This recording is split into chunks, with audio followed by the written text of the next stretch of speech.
Hello and welcome to the world's biggest military air show, the Royal International Air Tattoo. We're back at Fairford after a 2-year absence. In that time, the show has been held at Cottesmore while major reconstruction work was carried out here. But this is RIAT's traditional home, and its homecoming has certainly been a truly memorable event. In this video, we'll be looking at some of the highlights from 2 days of action, both in the air and on the ground. It's exactly 60 years since the American 8th Air Force entered the war in Europe. And the Americans are here in strength today with modern jets like the strange B-2 and the B-52, still going strong after half a century. We'll be paying tribute to the bomber crews so often seen in the shadow of the fighter pilots. They carried out some of the most heroic acts in the history of warfare, and they're remembered in a special section of the display. We'll be seeing some of the world's great aerobatic teams. Los Halcones from Chile are here for the first time in 9 years. And just to show that pilots are human, we'll have full and exclusive coverage of that G222 and its very short landing. You won't see these pictures anywhere else. That's all to come, but we start with some great action from the Spanish national display team, and to describe it, here's Sean Maffett. Well, this is the Patrulla Águila, the Team Eagle of the Spanish Air Force. In their Casa 101 training aircraft, with the red and yellow colour scheme, the national colours of Spain. This is a view from a camera mounted on the helmet of one of the pilots. And this is the view of the team leader as he sits in his cockpit at the front of the aircraft. Team all take off together.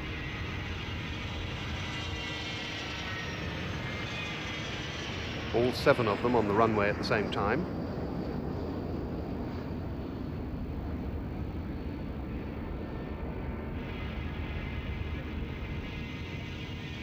And here's the view from the number 5 aircraft.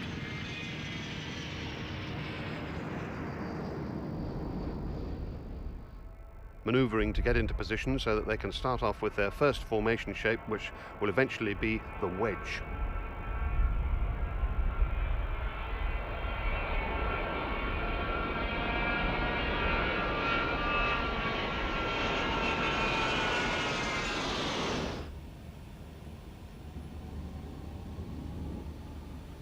This aircraft is right in the middle of the formation, so he really has to trust his colleagues.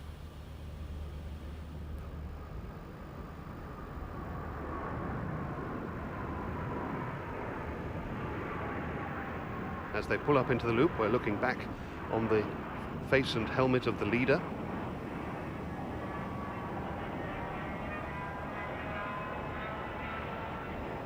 There they are, pulling over the top of the loop and coming down vertically on the other side.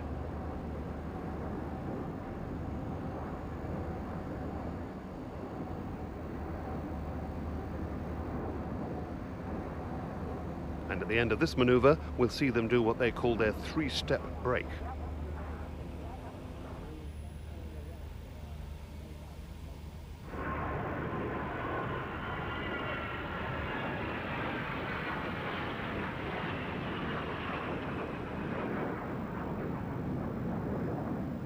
Now here we are back with number 5,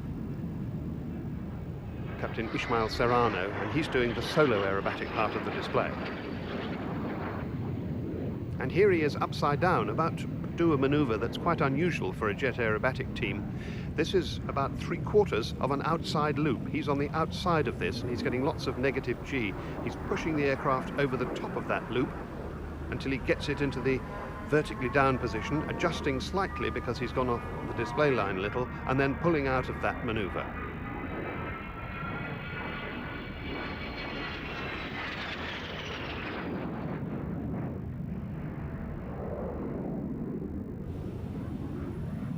Now we're back with the leader, Major Fernandez, as he sends off aircraft in twos to do the barrel roll over the delta formation. They pull up out of the formation, they each do a synchronized barrel roll, and then they pull back into the formation in the position in which they started.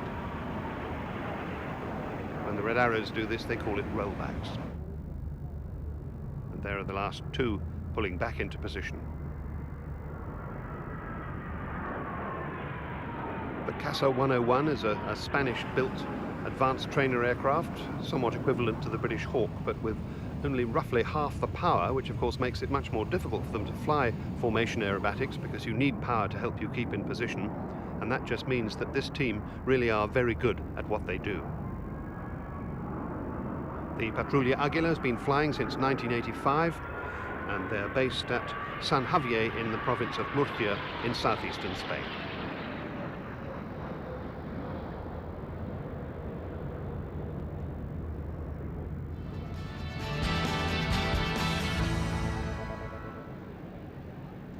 Well, this year, the Royal International Air Tattoo returns to Fairford after a 2-year absence. The intervening shows were held at RAF Cottesmore, while major work was carried out here to improve the runway and aprons. The result leaves Fairford well prepared for its 21st century role as a NATO standby base. And visitors to the site will have noticed many changes. For the first time, many of the aircraft taking part in the flying display are operating from the south side of the airfield, nearer the crowds. Meanwhile, the static park is larger than ever. In the days before the event, more than 400 aircraft flew in from every corner of the world. And this one brought a celebrity. The actress Claire Sweeney arrived in an RAF Tornado.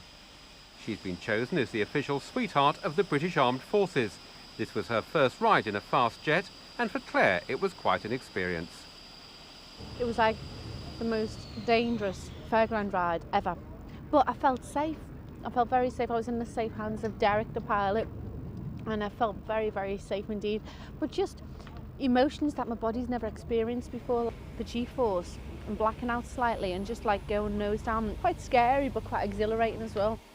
No doubt it was a trip to remember for the Tornado crews as well. They gave Claire an aerial tour of her home city, all captured on video by the navigator of another aircraft. I went to Liverpool. We flew straight up the Mersey. I think that he did me a little favour doing that. And we went past my flat on the left and he gave the wings a little tip waving at my flat. We went over my mum's house. It was great. For those who took a less exotic route to Fairford, it was a somewhat slower journey. Security checks caused further delays. With the terrorist threat in mind, it was decided that all spectators should be searched. Whether this will happen in future years remains to be seen. But most people were cheerfully patient. Once inside the site, the magic of this unique occasion takes over. Besides being the biggest military air show in the world, this is one of the country's largest charity events, raising millions of pounds for the Royal Air Force Benevolent Fund.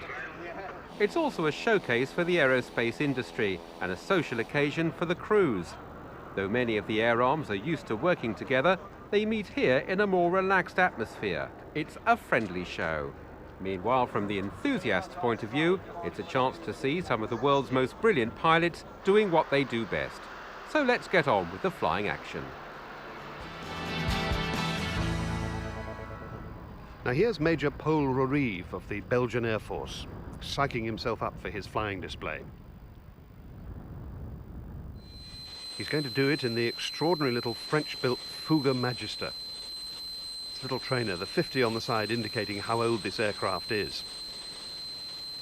And that extraordinary thing on the top is actually a periscope, so that the instructor who sits behind the pupil can see, because he can't normally see over the pupil's head in front of him.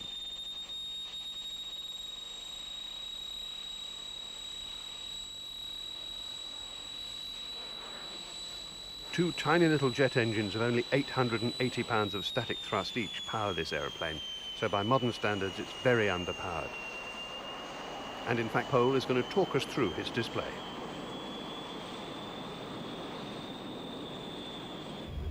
Fouga Magister is a very old trainer. It was used in the Belgian Air Force as from the year 60, so it's a rather old aircraft.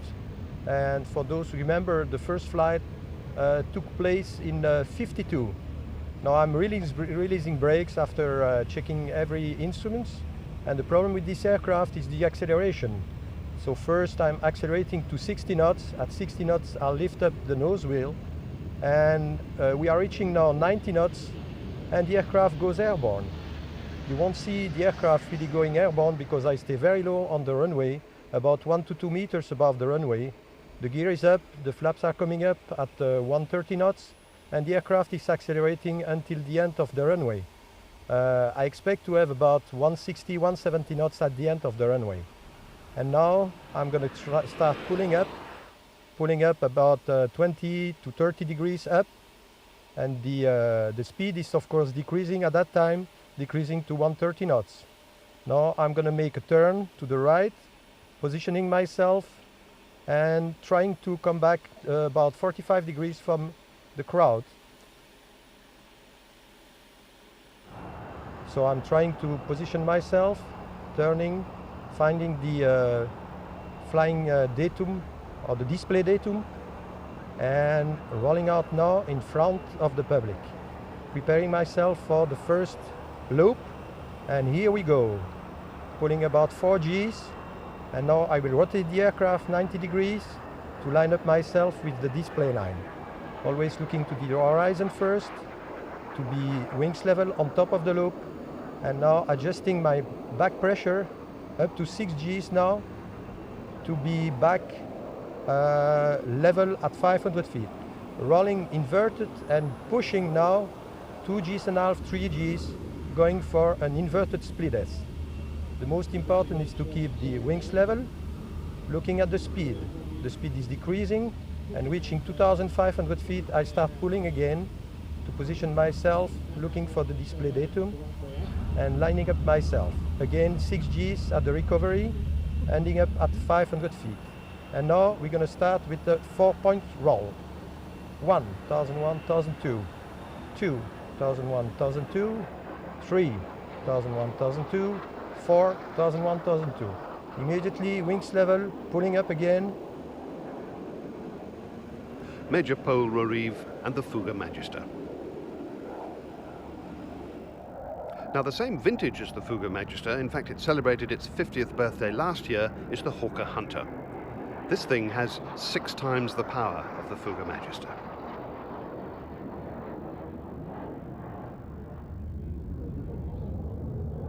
Flown for us today by Rod Dean, who now works for the Civil Aviation Authority, but he used to fly in 43 Squadron, and this aircraft, the FGA-6, the Fighter Ground Attack 6 version of the Hunter, is in the colours of 43 Squadron.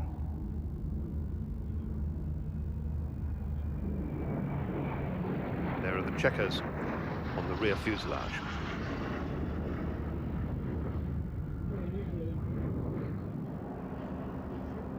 Hunter, one of the classic jets of British aviation. One time the holder of the world's speed record of 727 and a bit miles an hour. It's one of those aircraft of which it's said, if it looks right, it probably is, and pilots have always loved the Hunter. It's a real hands-on airplane with magnificent flying and handling abilities.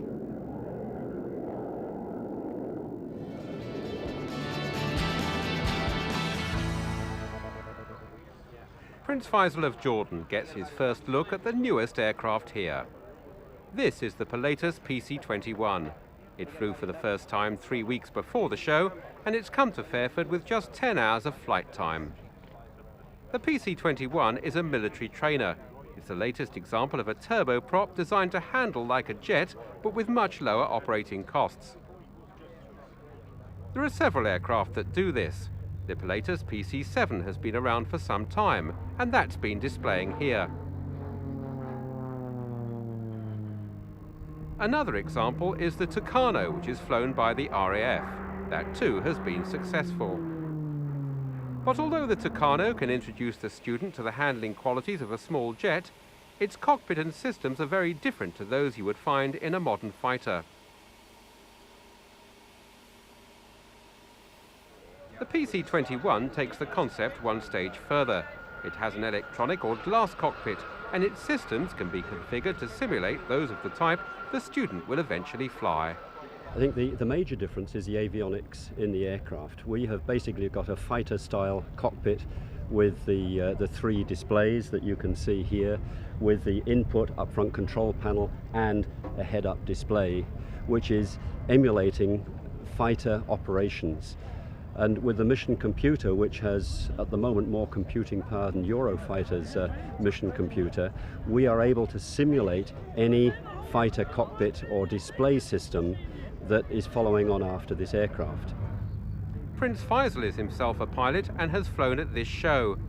In 1999, he took part in a moving tribute to the late King Hussein when he flew his father's de Havilland Dove in formation with the extra 300s of the Royal Jordanian Falcons. This is what he had to say about the PC-21. Pilatus is a good company, a very good reputation. They've made a lot of aircraft, and I think in training circles to be able to deal with glass cockpit at an earlier stage makes a lot of sense on an aircraft that's a lot cheaper to run than jets, and so it's more economical and more efficient, and whatever money can be saved from that can be put to other uses. There was no chance of the PC-21 displaying here so early in its test program. That may happen next year. But the weekend crowds did at last get a chance to see it fly. After 2 days taking pride of place in the static park, it set off on the short flight to the Farnborough show. The aircraft promises sparkling performance. It has a top speed of 370 knots in level flight, and it's stressed to +8 and -4G. So it should put on an impressive aerobatic show. Certainly we can expect to see a lot more of the PC-21 in future.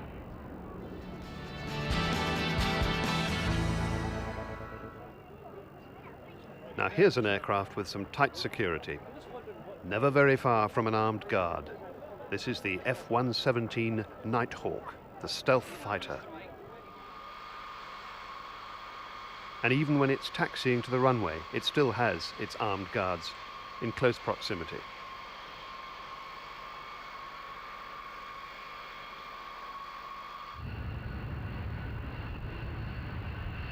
It's 20 years old, this aircraft now. It went into United States Air Force service in 1982, but it still looks quite extraordinary. All those flat facets on the aircraft, nothing curved. The extraordinary shape, looking completely sinister.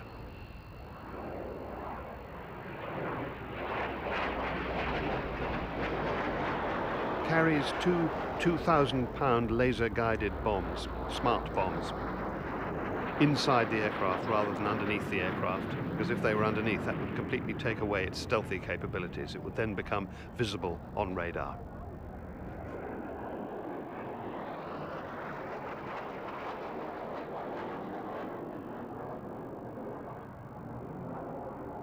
No surfaces closer to the vertical than 30 degrees, all part of the anti-radar package that makes this thing more or less invisible to most radars.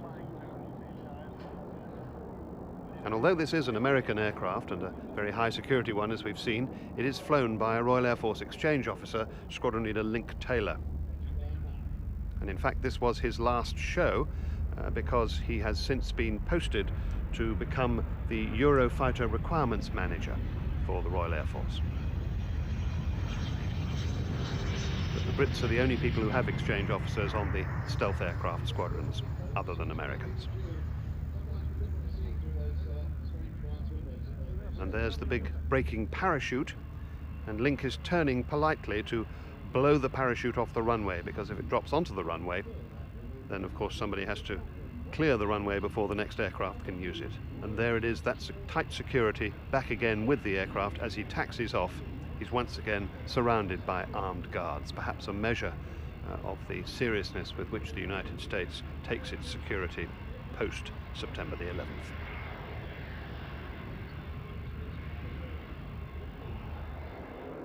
Now here's an aircraft with an even higher degree of security. This one is so important that it has to be escorted when it's in the air. This is the B-2A Spirit, the stealth bomber, and it's escorted by 4 F-15 fighters scrambled from Lakenheath in Britain to meet it. Because this aircraft has come directly from Whiteman Air Force Base in Missouri. It's flown across the Atlantic, it's been refueled in mid-air, and once it's done its flypast here at Fairford, it'll be refueled again and then again before it gets back to its base. It's a 20-hour flight for this aircraft to come and display here at the Royal International Air Tattoo. But in fact, some of these crews, when they're on operations, have flown as long as 33 hours to get to Afghanistan and back from their base in Missouri.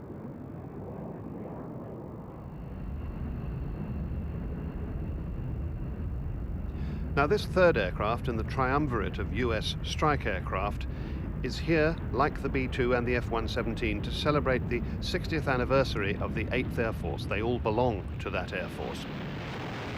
And the 8th served with great distinction in Britain during the Second World War with its B-17s and B-24 Liberators. But this, the B-1B Lancer, is from the 28th Bomb Squadron at Dyess Air Force Base in Texas, and we can go on board the aircraft there. Crew of 4, as opposed to the 2 people on board the B-2 stealth bomber. They have 2 pilots and 2 weapons systems operators. There we can see the wings are much more swept than they were. The outboard sections sweep back to 67.5 degrees of sweep. That's for when the aircraft is traveling at high speed. It can do more than 600 knots at 900 feet per second at low level. As they say, faster than a speeding bullet. The view between the 2 pilots from the seats of the weapons systems operators. And now a slow fly past from the B-1B. The wings fully forward with only 15 degrees of sweep back, and you can see the droops on the leading edge. Those are the low-speed handling parts that allow the wing to develop more lift when it's going at slow speed, and the flaps on the trailing edge.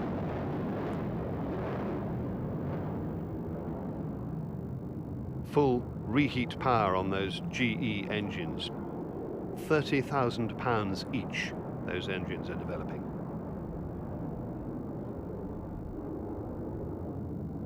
At height, this aircraft can do more than 1.25 times the speed of sound.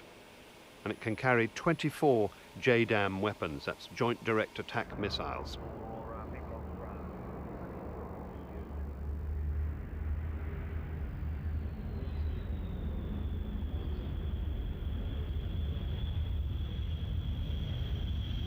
And those little winglets on the nose, those are there to help smooth its path at low level when it's doing high speed. Tailplane fully up, and the air brakes out on the wings to slow the aircraft down as it completes its landing run.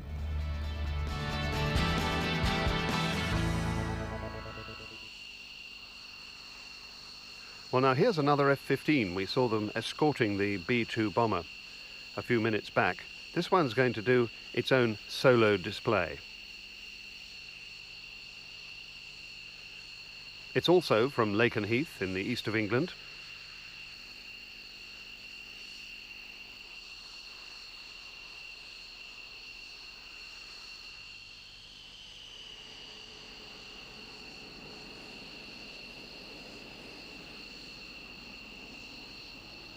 LN meaning Lakenheath.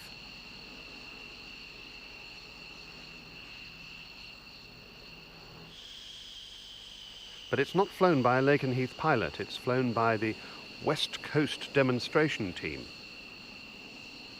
But I'll let the pilot introduce himself.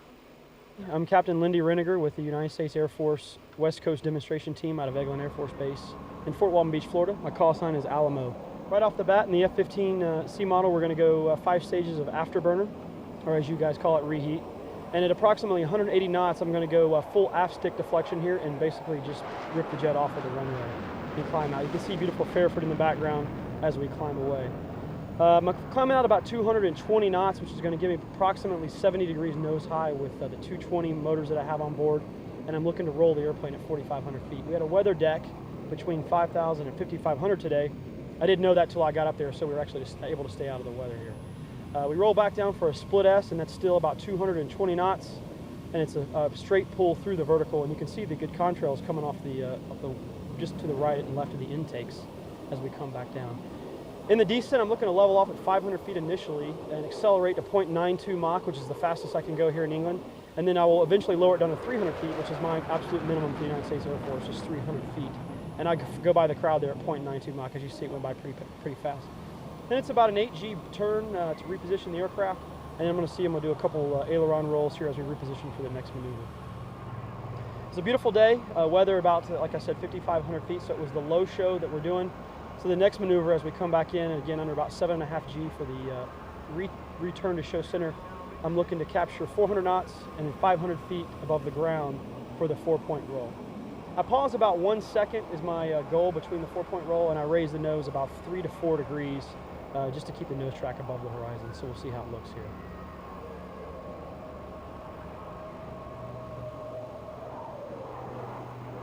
So maybe a little bit quick, but it looked like it was definitely at the 90, 180, 270, and pretty good degrees, but it might have been a little fast for me today. But still a good scene of Fairford in the background. And again, there's a reposition out, back away from the field to come back in. We'll do another rudder type reposition here. And now I'm starting to contact the Heritage pilots.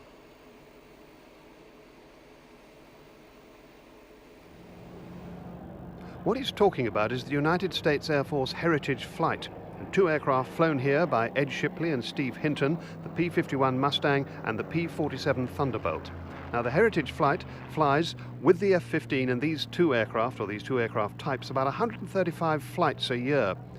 Other pilots that have been involved have included such famous names as Chuck Yeager, Frank Borman, Bill Anders and Bud Anderson. And shortly we'll see these 2 magnificent World War II aircraft, which incidentally have been borrowed from Duxford for the occasion, flying with the F-15 Eagle. You can see me looking for them desperately here as they're inbound. It doesn't even look like I'm flying the airplane, does it? I'm just trying to find out where they are because they were going extremely slow compared to me. A little bit of touch of the weather there, and that was because I was too busy looking for the Heritage pilots.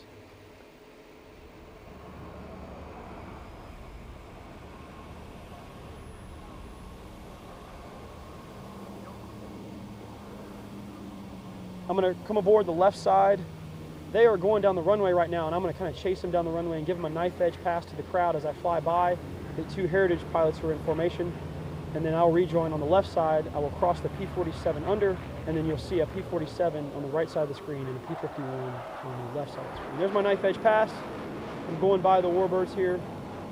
This knife edge pass is 9 degrees of bank, about 450 knots.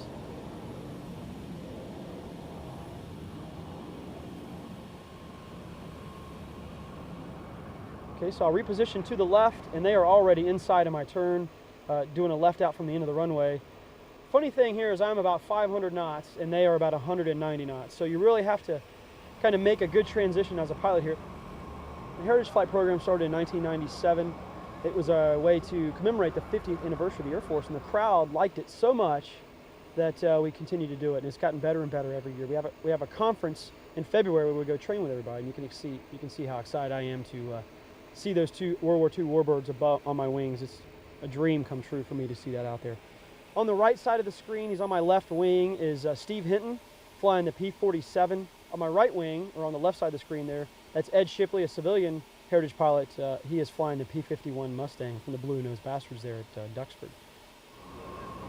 Beautiful paint job on both the airplanes. And it's tough to fly the F-15 when you're too busy looking at how awesome those warbirds look on your wings. What we're going to do, flying about 190 to 200 knots, actually accelerating a little bit downhill here. Sun's starting to get in my face as the clouds move. Actually, the clouds are moving in, it's making it harder to see. So coming downhill back to show center, about 230 knots, I believe, is actually what I get with these warbirds. And the limiting factor tends to be the P-47 there on the left wing. He's the slower of the 2 warbirds. The Mustang can definitely hang at those type of airspeeds. And again, man, you can see how awesome that looks and how good they look. They certainly do. Totally awesome.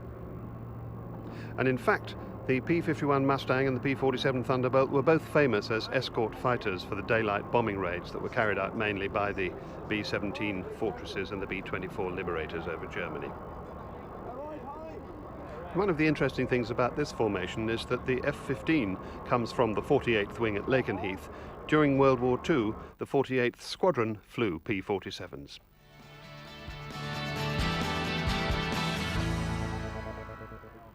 Well, still on the theme of the mighty US Air Force, we're now going to look at an aircraft which has never served with any other air arm. The B-52 was designed to lead America's long-range bomber force. It's taken part in every major conflict involving that country for almost half a century. When it first flew in 1952, aircraft like the Piston Mustang and the Thunderbolt were still in service. The B-52 was seen then as the future, and you could say it still is. It's expected to continue in service for at least another 20 years. And although its systems and weapons have been updated many times, it remains essentially the aircraft it was back in the days of the Cold War. Most recently, the Buff, as it's known, has been used over Afghanistan. This aircraft comes from the Barksdale Air Force Base in Louisiana. It's flown here by Brad Voigt, who has almost 6,000 hours on type. He described those operations against the Taliban. The experience has been that we've been very successful at what we've been doing.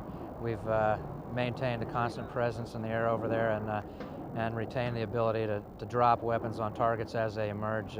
Even by the minute, we can have a target called to us over our communication systems and hit it within a matter of minutes. These days, the B-52 carries 2,000-pound smart bombs. They have no propulsion system, but are guided to their target by controllable tail fins linked to a GPS receiver. We just have to get it, drop it from a position where the tail kick can guide it to the target. And typically, what sort of altitude would you operate from? Well, we operate high altitude, well above any other aircraft, and higher than one would expect. So Voigt is rather cagey about Buff operations, but he makes no secret about the aircraft's flying characteristics. They are, he says, a little old-fashioned. It's very much a manual flying airplane. It's 50s technology, and it flies like that. The real power of this airplane is in the upgrades and the electronics and the systems that are on it, not so much the engines and how it flies. It flies the same way it flew back in 1960. You feel the airplane and you feel how it flies, and you're able to fly it very well. It's nice to fly a legacy, and that's what it is. Is it heavy on the controls? Very heavy. It's not an airplane that you can fly smoothly. Generally speaking, if you try to be smooth with it, you're going to be off altitude or off airspeed.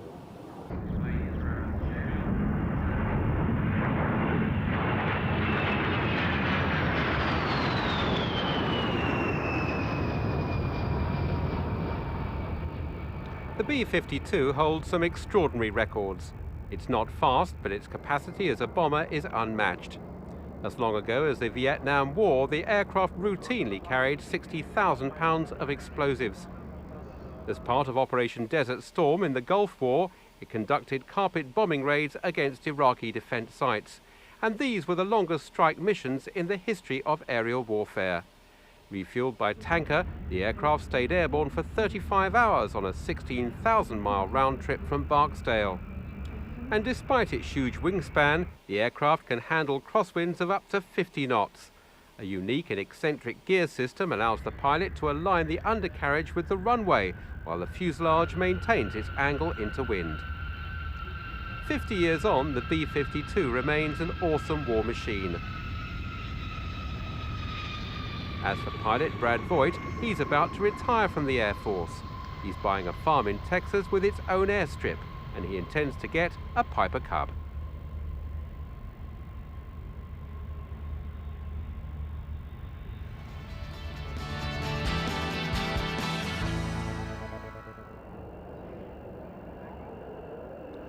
And as a finale to the mighty 8th celebration, we have a formation of F-16 aircraft.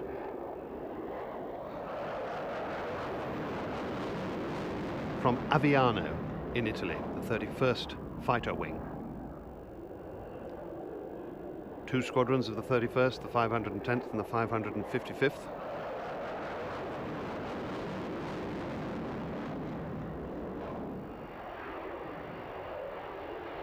And these 4 aircraft are going to perform for us a very American memorial formation known as the Missing Man.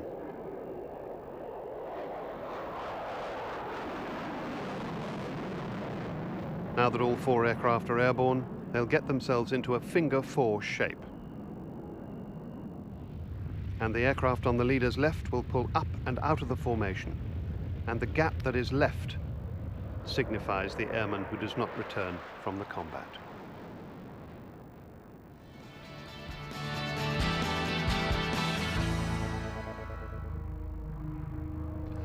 Now here's a nice change from all that heavy metal jet stuff.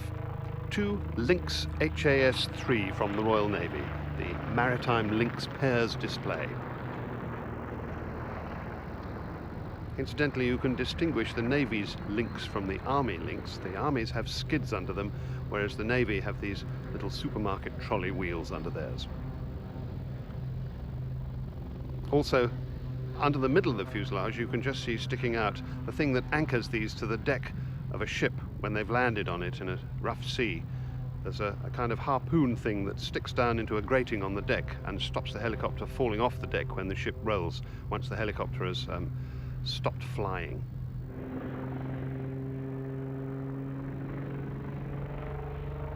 These aircraft are flown by Lieutenant Mark Scott from the Royal Navy, and the other pilot is Lieutenant Commander Jack Poulsen from the Royal Danish Navy.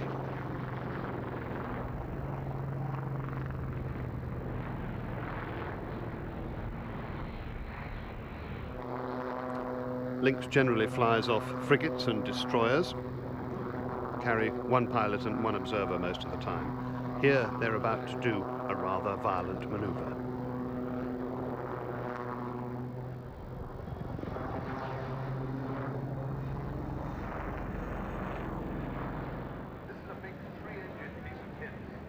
Well, more naval helicopter power now, and this is the very latest. This is an enormous helicopter. It's the EH-101 Merlin HM1 from 824 Naval Air Squadron at Culdrose. That rotor is 60 foot in diameter. That's not far short of a cricket pitch. The aircraft is 74 feet long. That's, I don't know, nearly twice the size of a Harrier. And it weighs more than 14 tons. Can carry more than 5 tons on a strop underneath the aircraft.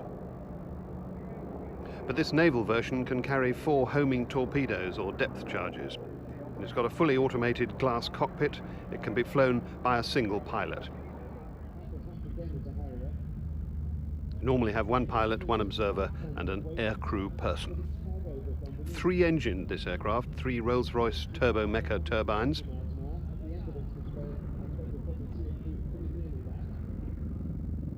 It has to be very maneuverable, particularly in its naval version, because it can operate from ships as small as 3,000 tons, and it can take off or land in a 50-knot crosswind. So despite its size, you can really hurl this aircraft about. It's already a successful aeroplane, this, made jointly by Augusta of Italy and GKN Westland in England. 99 of these aircraft have been ordered by Japan, Canada, the UK and Italy.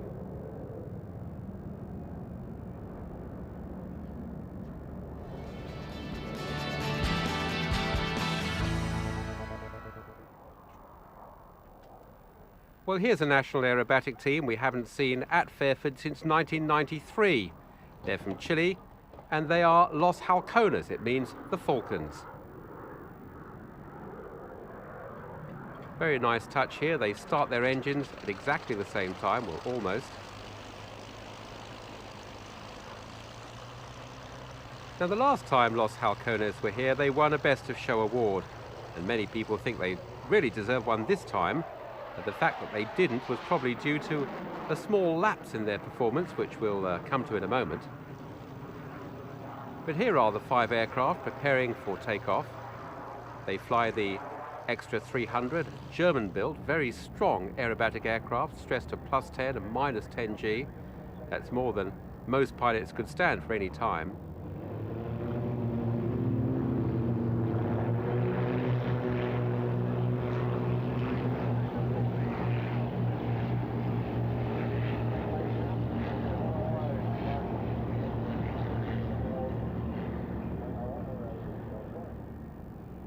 This is a very light aircraft. It has a huge power-to-weight ratio, which makes it ideal for competition aerobatics. It's largely taken over in competitions from aircraft like the Pitt Special. But there aren't many teams of extra 300s. These pilots are all Air Force officers and they fly extremely close, about 6 feet we're told, from wingtip to wingtip. And they have some lovely brakes. Of course, the extra has a very high rate of roll and that makes it very maneuverable. Look at this.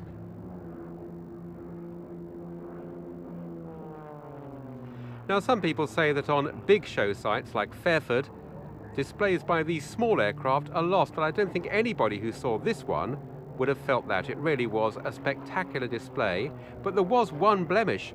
The team were flying with a problem of an on-crowd wind. That tends to take small, light aircraft away from the display line towards the crowd, and that is in fact what happened here. In fact, at one stage, the team drifted almost over the crowd, and that, of course, is not allowed for safety reasons. In fact, they were reprimanded by the Flying Control Committee. But most of the spectators would not have noticed that infringement, and they really did enjoy a wonderful show. Look at that marvellous Lomjevac.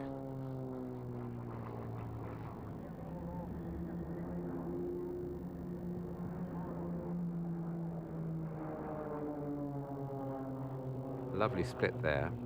And look at this, we've seen many of the jet teams draw a heart in the sky, but you don't often see it from small aircraft like this, and there goes the arrow through the heart. A real highlight of this display, but it's not the only skywriting they do, because here they come up with an immaculate star.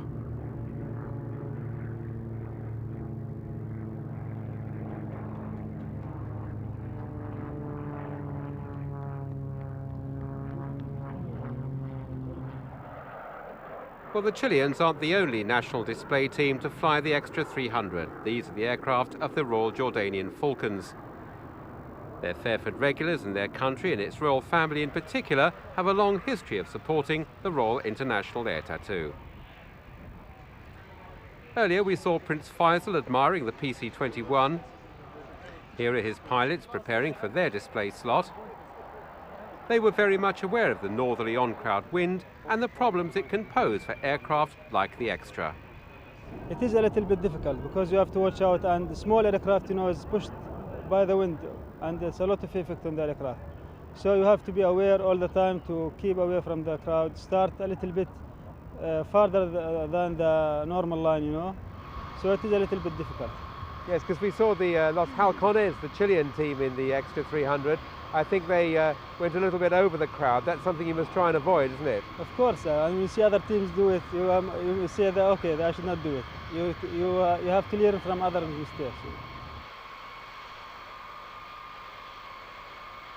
And as you can imagine, they had intently watched the display by Los Halcones. A lot of competition between these teams because they do fly the same aircraft. And you can imagine they're very interested to see what the Chileans are up to these days. They wouldn't very often fly at the same show. Anyway, here are the Royal Jordanian Falcons, only 4 of these as opposed to the 5 aircraft of the Chilean team.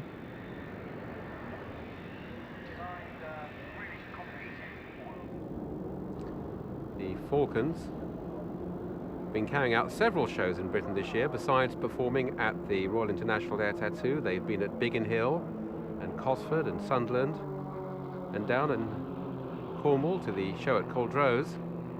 In fact, they spend most of the summer in Europe performing because one would think that to carry out shows in the Middle East through July and August would be quite an ordeal because of the heat.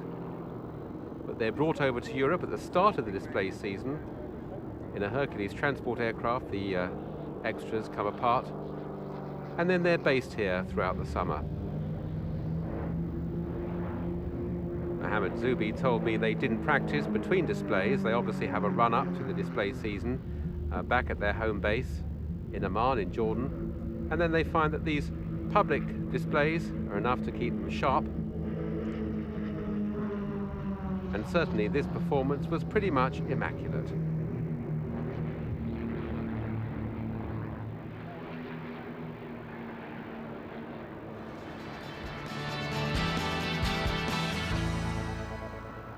Now, a pair of aircraft that are always popular at Fairford.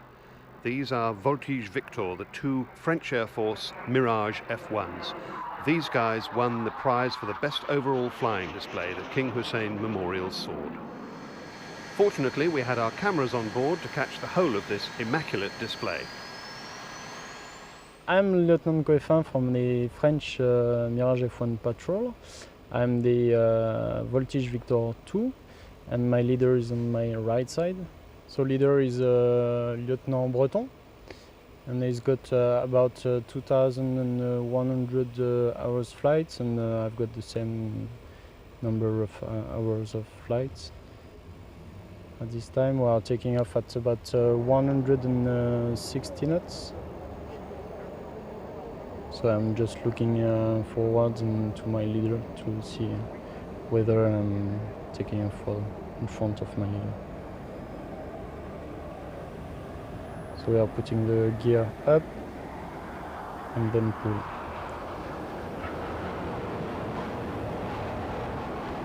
So after the takeoff we'll turn right, and I will come line in a line astern, and at the formation I will maintain for about almost all the display.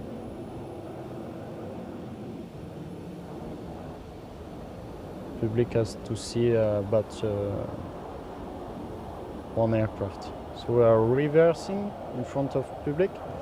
That's the most difficult maneuver. Then we are turning, we are flying about 300 to 350 knots, and we are pulling about 4 to 5 Gs at this time. So I'm looking at the front of the Mirage F1, at the front of his nose. I have to pull the canopy between the two air intakes, the nose of the aircraft.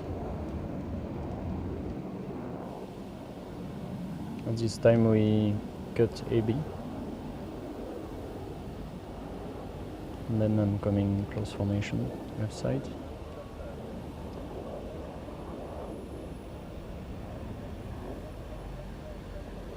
So my leader will begin the barrel. Then that's my turn. And then we reverse at the same time. And I'm coming back to line astern.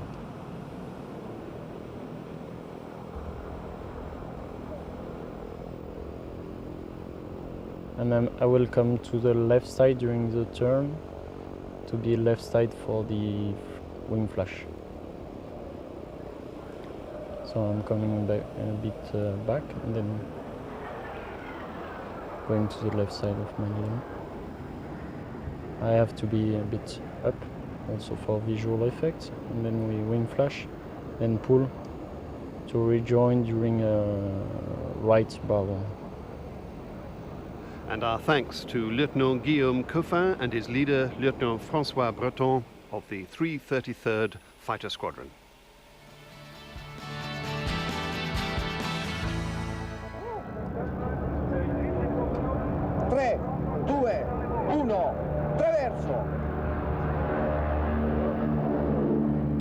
The Alenia G222. It's a tactical military transport which has been modestly successful for its makers.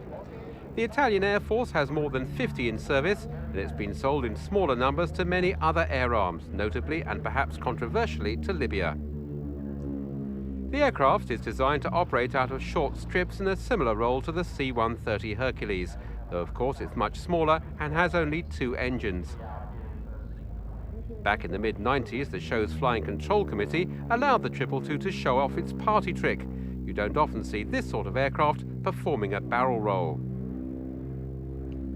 Such exuberance is no longer approved here, and you might say that these days this sprightly but unassuming transport is not exactly a showstopper. This year, however, it was. The crew were demonstrating a steep approach when everything went horribly wrong.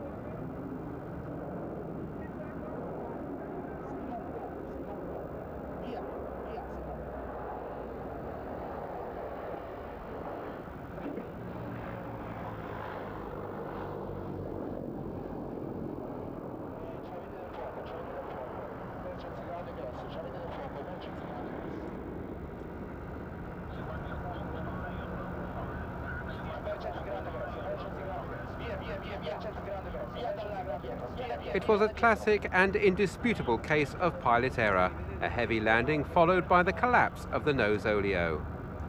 The crew quickly evacuated the aircraft via the cargo ramp. Fire crews were on station within 2 minutes.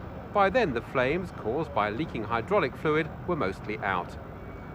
No one was hurt or seriously endangered, and that, of course, is the most important thing. But an incident like this at such a high-profile event is a huge embarrassment for the aircraft operators.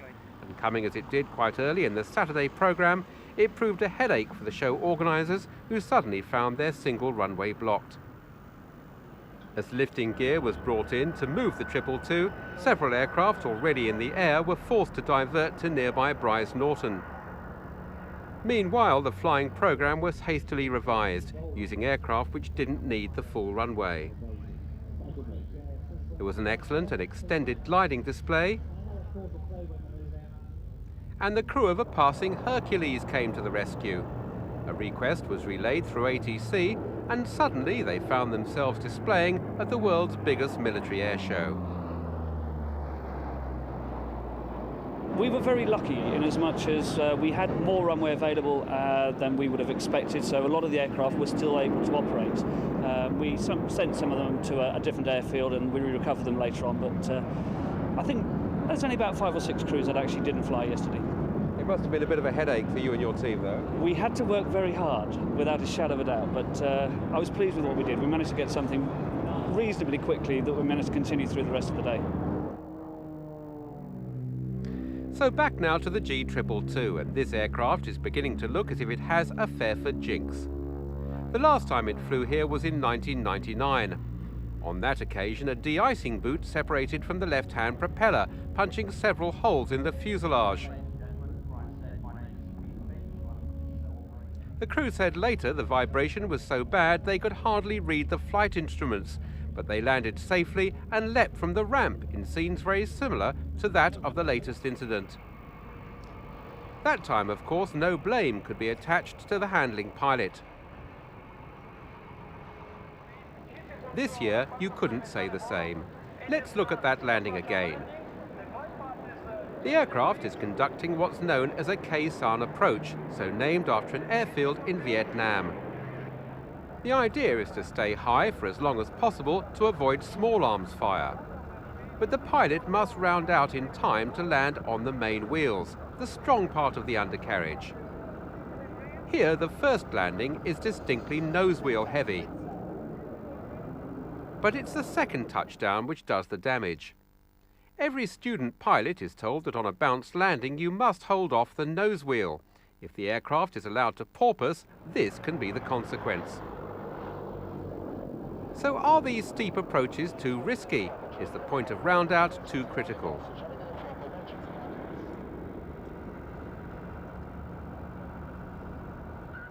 This is what it looks like from the flight deck of the 222, as seen by our cockpit camera on another occasion. It appears dramatic, but the experts say it should be perfectly safe. With any approach, if you don't get it right, you can float too far or you can touch down too firmly. So those maneuvers are always very carefully evaluated, planned and trained for, such that it should be within the spectrum of an average pilot to carry them out perfectly safely. The team with the G222 had practice on Thursday. We watched the practice and that has gone without incident.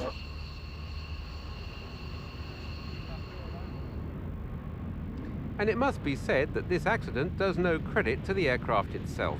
Yes, the landing was a bad one, but the type is designed to use rough strips, and it should be able to take punishment. Here's a similar approach by a C-130, also filmed at Fairford. Once again, the arrival is nose wheel first, which does no credit to the pilot. But the rugged C-130 shrugs it off without fuss. As for the 222, it took 4 hours to move it from the runway.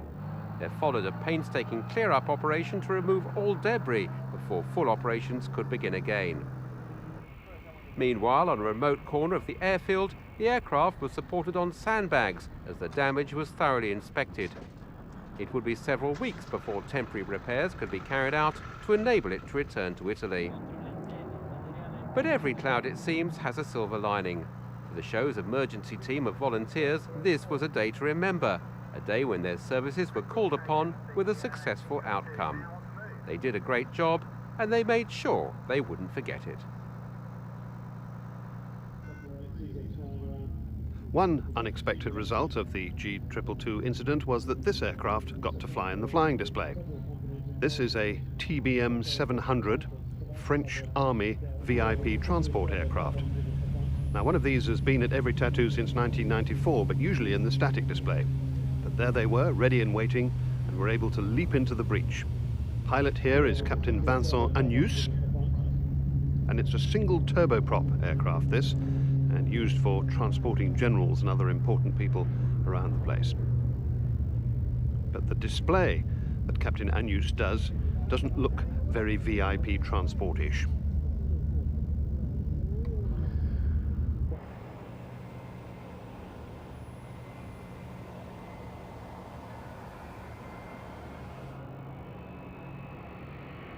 Single turboprops are becoming quite common for light aircraft in the transport world, and on the left wing there you can see that little black bulging thing. That is actually the weather radar, because of course normally you have weather radar in the nose of an aircraft, but with a single-engined aircraft with a big propeller in the front, of course you can't have it there, so you have to have it on the wing. You can see it on the pilot's left there.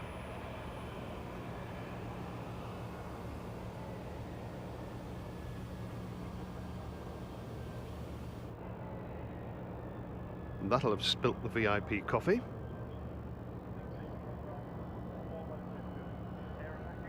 They fly these aircraft all over Europe and Africa. They have 8 of them and 2 Cessna Caravan aircraft.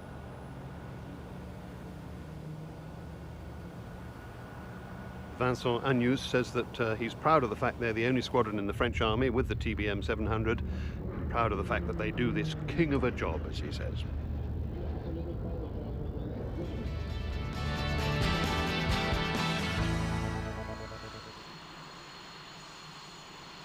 Now a regular Royal IAT favourite, the precision and grace of the Patrouille Suisse, the Swiss national aerobatic team, in their F-5 fighters, the American Freedom Fighter.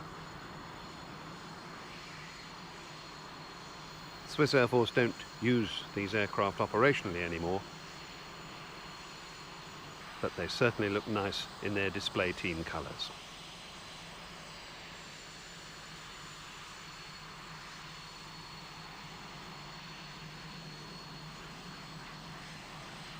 They look like something out of Thunderbirds.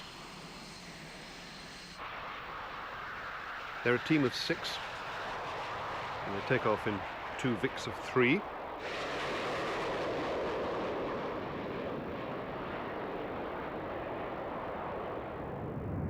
And they get straight into double wedge, Doppelpfeil, and then changing into their basic formation of Delta as they spear up through the clouds. Still just able to do their full display because there's the blue sky on the other side.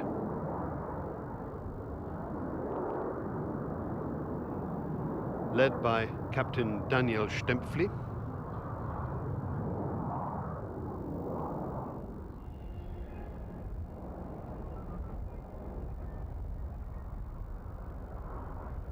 That formation is called Schwan or Swan.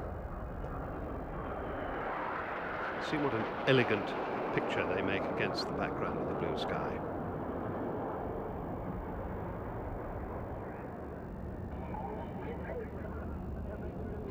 The 2 solo aircraft break off from the main formation. That's Captain Daniel Siegenthaler and Captain Marcel Mühlenthaler.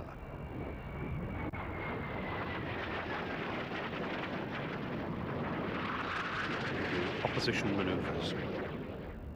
The rest of the formation in box shape, but quickly changing as they go over the top of this loop into canard.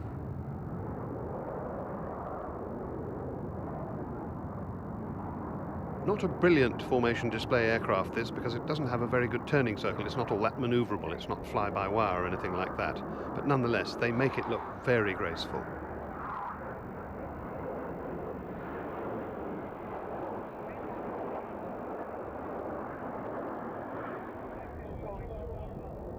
Now the tunnel, one of their favourite manoeuvres. The Swiss like their tunnels. These 5 aircraft making the tunnel shape, going quite slowly with their wheels down, and the 6th aircraft coming the other way at high speed to go through the tunnel.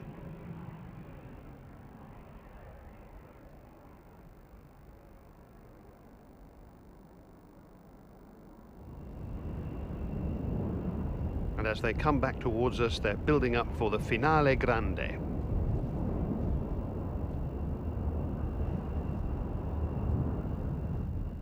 And a firework display as well. In the inverted position. If you can, ladies and gentlemen, put your hands in the air.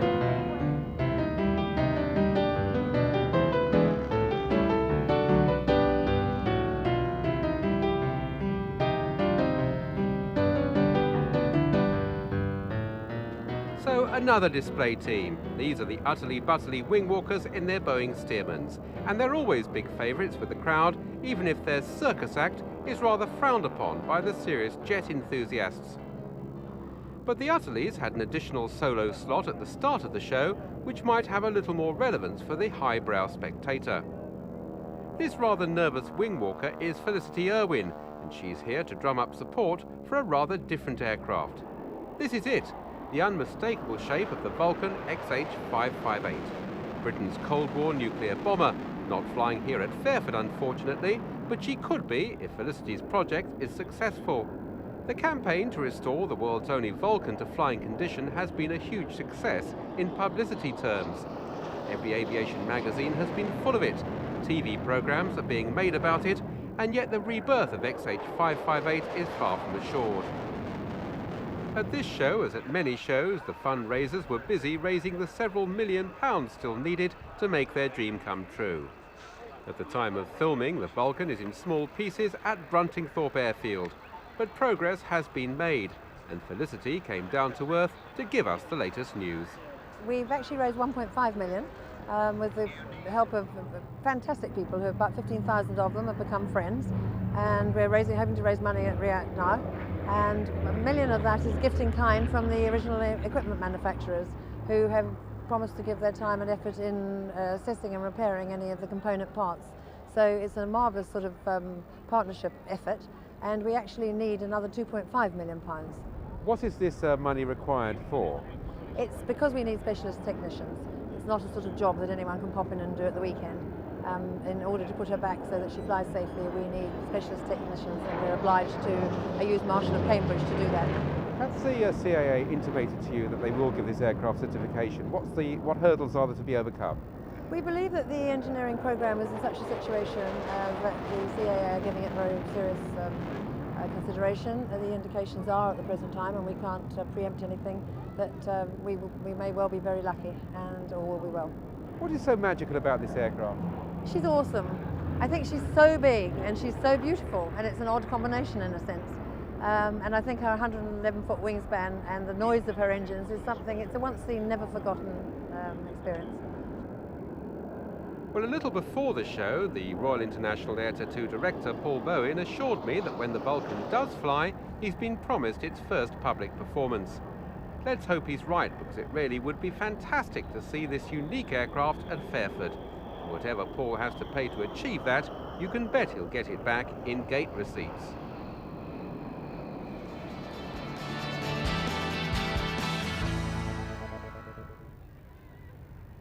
We'll now look around the static park at some of the many aircraft which didn't take part in the flying display. The giant Boeing C-17 is one we have seen flying here before. The RAF has 4 of them on lease stationed at nearby Brize Norton. Additions to the fleet are being considered. Also from Boeing, the NATO E-3A AWACS stationed in Germany. Truly an international crew with this aircraft, 17 men and women from 12 different countries. From a height of 30,000 feet, it takes just 3 AWACS to provide radar coverage of an area the size of Europe. The Alenia C-27 Spartan from Italy. It's from the same family as the G222, but has the engines of the new Lockheed C-130J, though only 2 of course. This is the 3rd prototype of the C-27. It carries up to 44 troops or a 9-ton payload.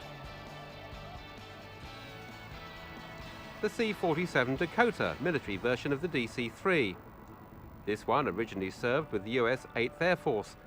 It then had a number of civilian operators in Europe. It's now flown by Aces High of North Weald.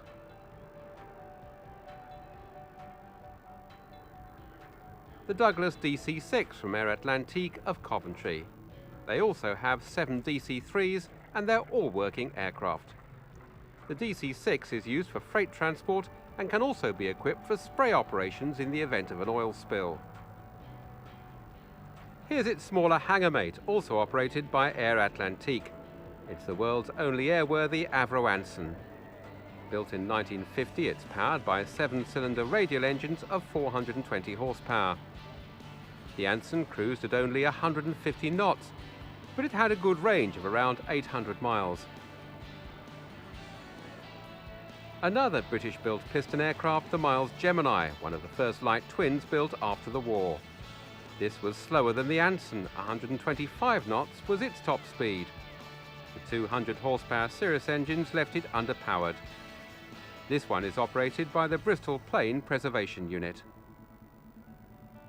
They also brought this Miles Messenger slightly earlier than the Gemini. In 1942, 21 of these were ordered by the RAF as a cheap-to-operate personal transport. Now an aircraft that many people would like to have seen flying here. It's the world's only airworthy Sea Vixen, and it's new on the display circuit. The Vixen is in the colours of its last role with the armed forces. It was used as a drone. It's now flown by de Havilland Aircraft of Bournemouth.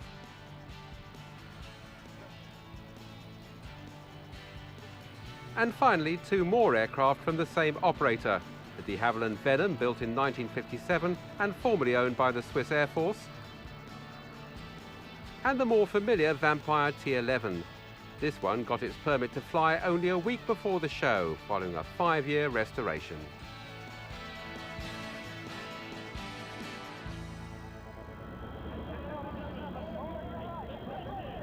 Back to the action on the runway, and the red, white and green colours can mean nothing else but the Italian Air Force. And the magnificent display team, the Frecce Tricolori, the 3-coloured arrows. The biggest jet display team in the world, 10 MB339 jet trainers. Taking off in 2 groups of 5.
This year, as one of the themes of the Royal International Air Tattoo, the show is saluting the world's bomber crews.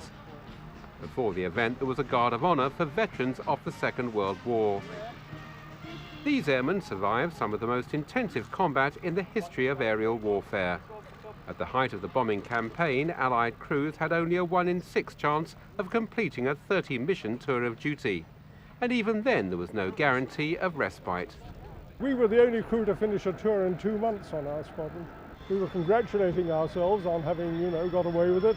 And our pilot came in and said to us, we've been invited to go to 617 Squadron. I said, you have to be joking. But anyway, the next day we packed our bags and that's where we finished up. 617 was, of course, the Dam Buster Squadron, made famous by its daring raids with the Barnes-Wallis bouncing bomb. Johnny Johnson was in the only aircraft to reach the Sorp Dam. Because surrounding hills prevented an approach over water, they had to fly along the dam at just 30 feet. This in a heavily loaded Lancaster at night. Since we were so low, there was no question of very much forward travel as far as the bomb was concerned.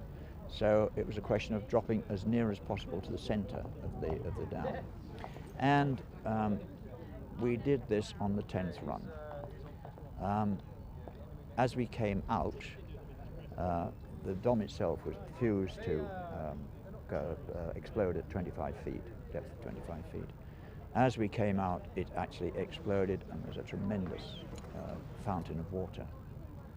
And once we'd circled and looked at it again, all we could see was that the crown was slightly broken, about 2/3 of the way along. So obviously we'd gone on to the right, we'd got it in on the right side and it had done what damage it could. But there wasn't sufficient damage to cause any real serious trouble. Like many American pilots, Robert Burns flew his missions in daylight. His B-17 had a fighter escort, but its targets were heavily defended and often in the heart of Germany, on the limit of the aircraft's range. Survival required both skill and good fortune. The role of the fighter was, of course, just as essential. We had to have them to have survived. But the role of the bomber crew, in my view, at least in that era, was just more hazardous. We had to fly straight and level, despite the fighters, black or whatever, to get our bombs where they needed to be. Yeah, I feared for my life. There was a time or two when I was sure that the next round out of an F-190 would be in the cockpit, and I was picking up cigarette butts off the floor, trying to duck it. But I was fortunate. I never had to apply a Band-Aid through the whole war. Standing as a backdrop to this convention of World War II bomber crews was Britain's last surviving example of the aircraft flown by Robert Burns. The B-17 Flying Fortress, Sally B, is a veteran of more air shows than bombing raids. She's also known for her starring role in the film Memphis Belle.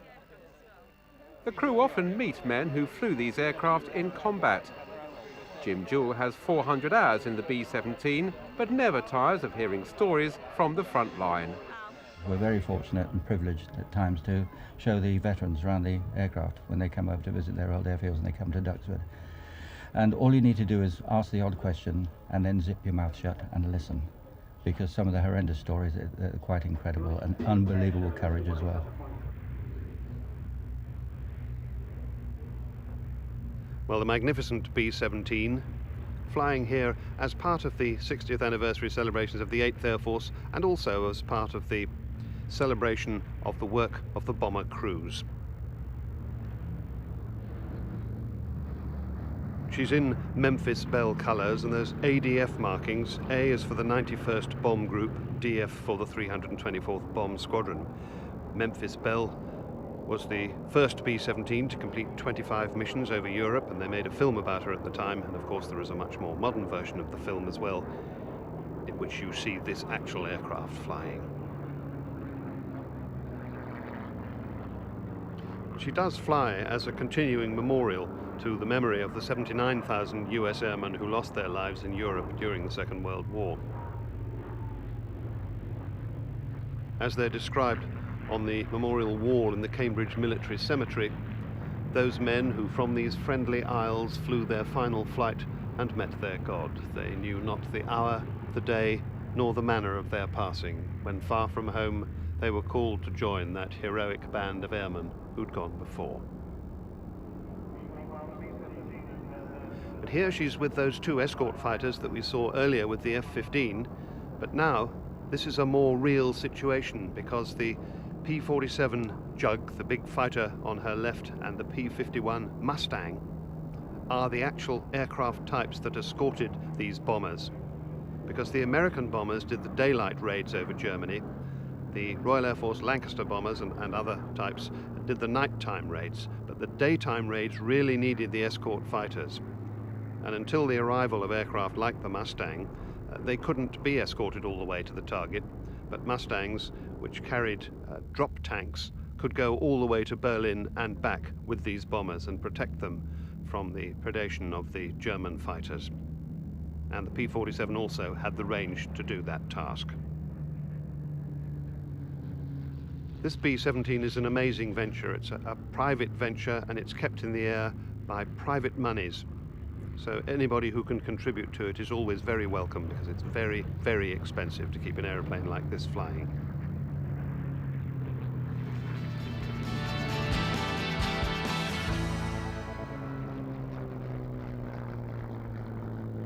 And watching the display, veterans from bomber operations during the Second World War, veterans from America and from Britain, especially invited to the tattoo,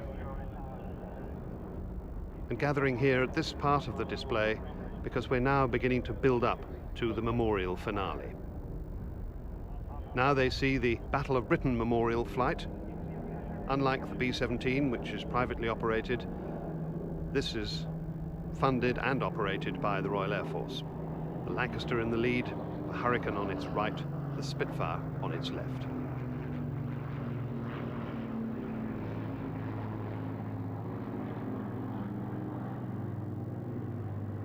Spitfire peels off, followed by the Hurricane.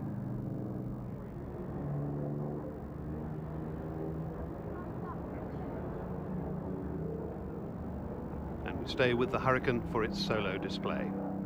A Mark IIC, this aircraft, the last of 14,533 Hurricanes to be built.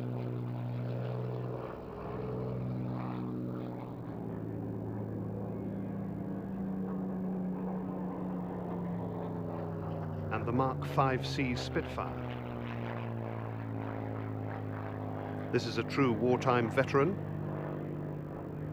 This aircraft came off the production line in August 1941 and saw operational service with various squadrons.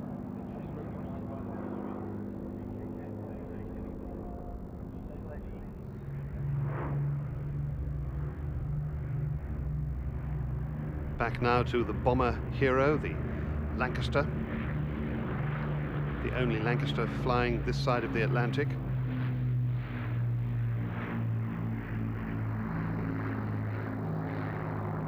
(7,377 Lancasters were built, and 3,349 of them were lost on operations. That's 45%. Now to an earlier and much smaller bomber, the Bristol Blenheim.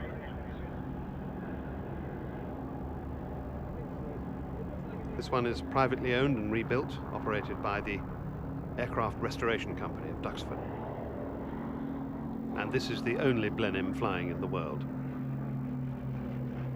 It flies in the colours of 82 Squadron of 2 Group Bomber Command, stationed at Watton.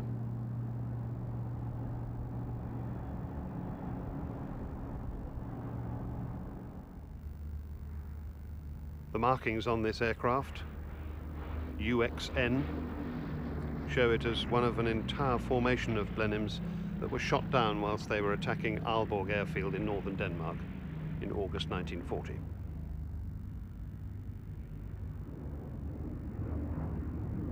It was a Blenheim that carried out the first sortie, first bomber sortie of World War II. September 1939, the first bombing raid of World War II against the German fleet off Wilhelmshaven in September 1939. And now a unique formation. This has never happened before.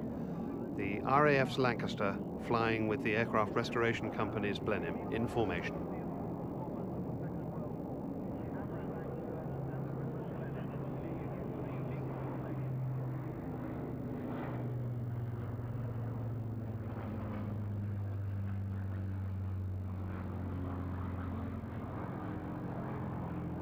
The veterans standing in salute to this occasion.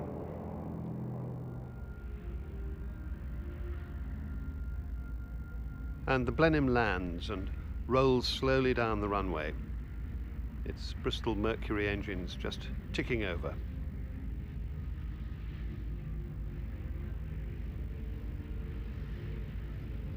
John Romaine in the pilot's seat. He turns the aircraft towards the veterans in salute and comes to a halt across the runway.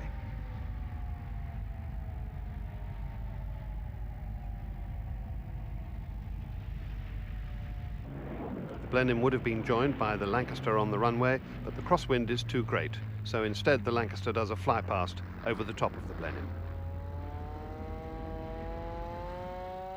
A World War II air raid siren sounds, and it signifies the start of a minute's silence in honor of the bomber dead of World War II.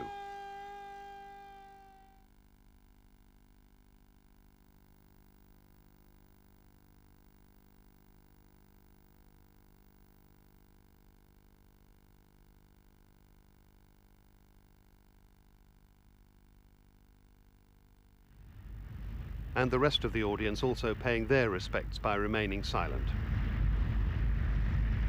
Silence is ended by the arrival of 4 Tornadoes of the Royal Air Force in a missing man formation.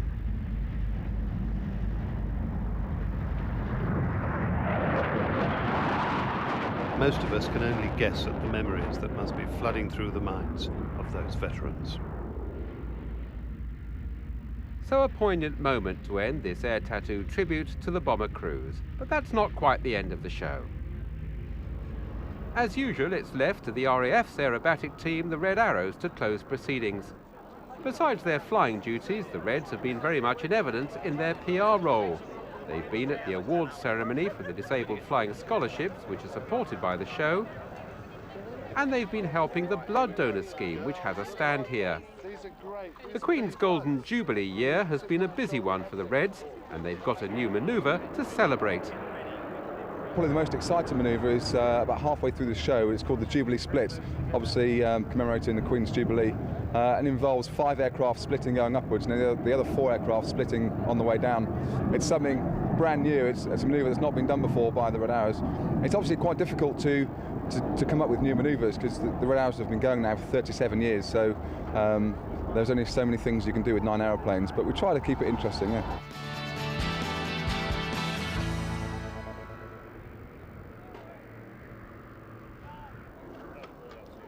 So now, as the finale to the whole show, we'll see the Red Arrows display. The pilots in their red flying suits, the ground crew, who are known as the Blues, in their blue suits.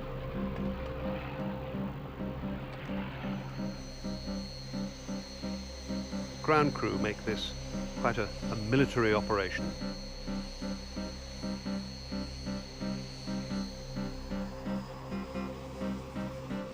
The Red Hawks taxi out in turn. 3 little pipes above the jet pipe there. They squirt diesel into the jet exhaust to make the coloured smoke.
Well, that display by the Red Arrows brings to an end a wonderful weekend of flying here at RAF Fairford.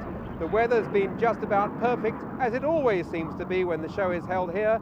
Somehow the sun just seems to smile on the organisers, and it is all in a very good cause. Next year the show will be bigger than ever as we celebrate the centenary of flight.